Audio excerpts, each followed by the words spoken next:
English premier লিগে নিজেদের পুরানো কোচ গ্রাহাম পটারের ওয়েস্ট হ্যামের বিপক্ষে জয় পেতে বেশ ঘাম জড়াতে হয়েছে চেলসিকে। স্ট্যামফোর্ড ব্রিজে ম্যাচের 42 মিনিটে চেলসির ডিফেন্ডার লেভি কলউইলের ব্যাকপাস ধরে ওয়েস্ট হ্যামের জারড বোয়েন গোল করে দলকে এগিয়ে দেন। এরপর চেলসির আক্রমণ ভাগ একের পর এক সুযোগ তৈরি করলেও বিরতির আগে গোলের দেখা পায়নি।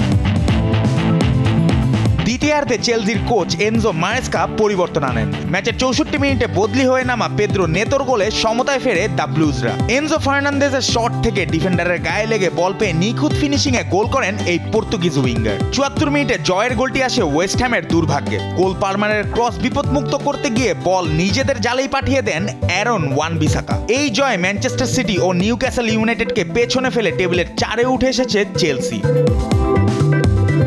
এদিকে এফসি চ্যাম্পিয়ন্স লিগে আল ওয়াসলের বিপক্ষে 4-0 গোলের বড় জয় পেয়েছে আল নাসর। ম্যাচে জোড়া গোল করেছেন পর্তুগিজ তারকা ক্রিশ্চিয়ানো রোনালদো। খেলার শুরু থেকেই আধিপত্য দেখিয়েছে সৌদি প্রো লিগের দলটি। ম্যাচের 25 মিনিটে ডিবক্সের বাইরে থেকে দুর্দান্ত এক শটে আল নাসরকে লিড এনে দেন আলী আল হাসান। প্রথমার্ধের যোগ করা সময়ে পেনাল্টি পায় আল নাসর। সাদিও মানের হেড আল ওয়াসলের ডিফেন্ডারের হাতে লাগলে রেফারি বাজায় পেনাল্টির বাঁশি। স্পট কিক থেকে ব্যবধান দ্বিগুণ করেন রোনালদো।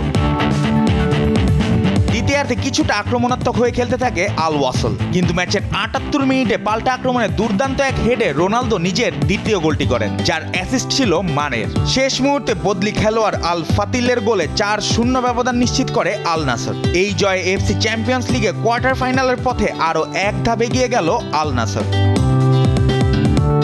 জুবাইর নূর, স্পোর্টস ডেস্ক, দেশ টিভি।